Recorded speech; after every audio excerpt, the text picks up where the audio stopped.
বিসমিল্লাহির রহমানির রহিম। আসসালামু আলাইকুম। আজকে আমি আলোচনা করতেছি হোমিওপ্যাথিতে টনসিলের বিভিন্ন লক্ষণের ভিত্তিতে যে ওষুধসমূহ রয়েছে তারই কিছুটা বিষয় নিয়ে।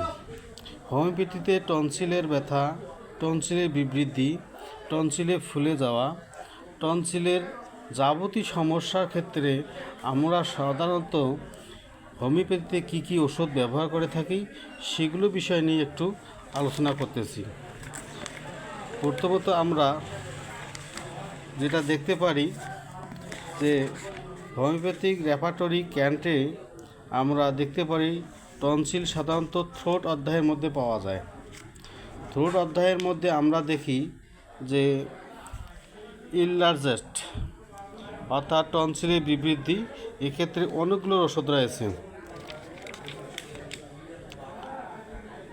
টনসিলের বিবৃদ্ধিতে ওষুধ আছে অনেকগুলা, আমরা দেখতে পাচ্ছি স্ক্রিনে। টনসিলের বিবৃদ্ধিতে মোটামুটি অনেকগুলো ওষুধ রয়েছে।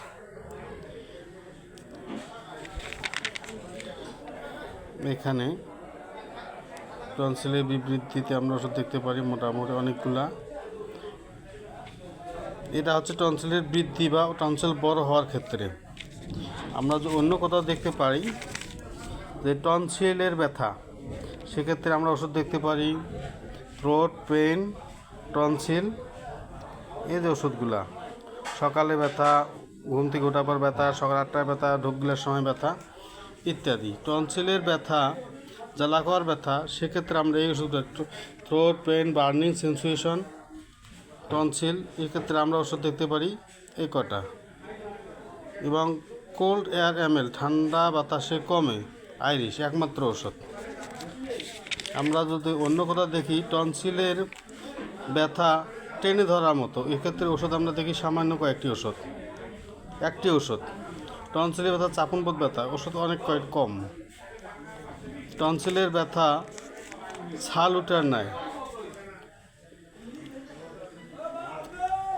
এক্ষেত্রে কটি ওষুধ দেখতে পারি আমরা। টনসিলের ব্যথার মধ্যে আরও দেখতে পারি সুচ ফোটানোর ন্যায় ব্যথা, টোন পেন,